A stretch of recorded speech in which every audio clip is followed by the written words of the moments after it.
Y hoy puede convertirse en ley la modificación al impuesto inmobiliario rural, que como ustedes saben tuvo media sanción y hubo incidentes la semana pasada en el Senado de la provincia de Buenos Aires. Para hablar de este tema estamos con Raúl de la Torre. ¿Cómo te va, Raúl? ¿Qué tal, Agustina? Hay que recordar que además de impuesto rural, modifica, pues es una reforma impositiva integral lo que se está haciendo en provincia de Buenos Aires, que modifica impuesto inmobiliario rural, que se convirtió en el más famoso por la protesta rural, pero en realidad también hay modificación del impuesto de sellos, hay modificación de ingresos brutos, una reforma que busca darle otro equilibrio, otra equidad al sistema impositivo, que además va a favorecer a los municipios porque también prevé una distribución de los recursos con los recursos excedentes, es decir, los que se acumulen, los que se adicionen con los municipios de la provincia. Recordemos, Raúl, por qué es que trae tanta polémica y hubo, digamos, hasta incidentes físicos, golpes entre ruralistas y las personas que estaban en el Senado de este impuesto inmobiliario rural. Hay dos o tres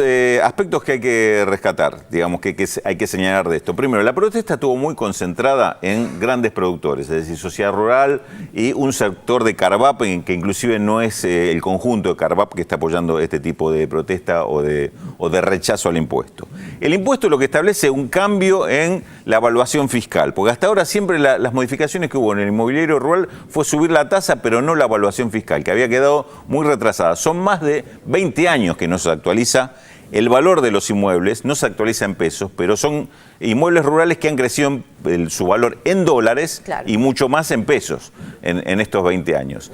Y esta modificación hace que algunas grandes propiedades o en zonas muy caras se eleve mucho la evaluación fiscal acercándola al precio de mercado, en ningún caso lo alcanza, y en otras no.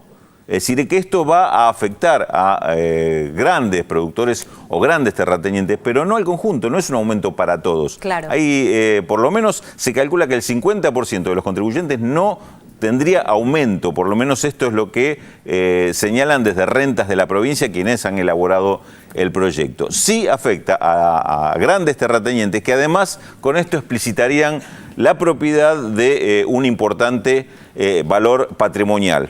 ¿Por qué digo esto? Porque además de lo que le significa un mayor pago del impuesto inmobiliario, significa que se exponen su patrimonio y tendrían que empezar a pagar bienes personales que hoy no pagan porque esa propiedad está evaluada muy por debajo de su valor real.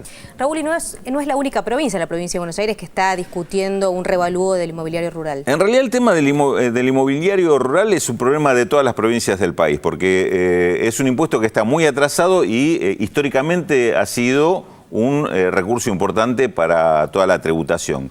En el caso de Santa Fe, por ejemplo, llegó a ser el 25% de la recaudación provincial, hoy es menos del 7%. En provincia de Buenos Aires era aproximadamente el 15%, hoy es el 2%. Es decir, así se ha perdido la incidencia. Por eso hay muchas provincias, entre otras Santa Fe y Entre Ríos, que hoy están discutiendo, planteando la necesidad de modificar el inmobiliario rural en el mismo sentido que lo está haciendo provincia de Buenos Aires, revalorizando las propiedades, sobre todo en las zonas más caras, los centros productores o zonas núcleos de la producción agropecuaria que de la mano de la soja y de otros productos se han valorizado muchísimo en lo que significa inmobiliariamente, digamos, son propiedades que tienen muchísimo valor de reventa, los campos por sí mismos, más allá de lo que tengan arriba, encima, ¿no? Produzca, exactamente. Claro. Raúl, muchas gracias. De nada.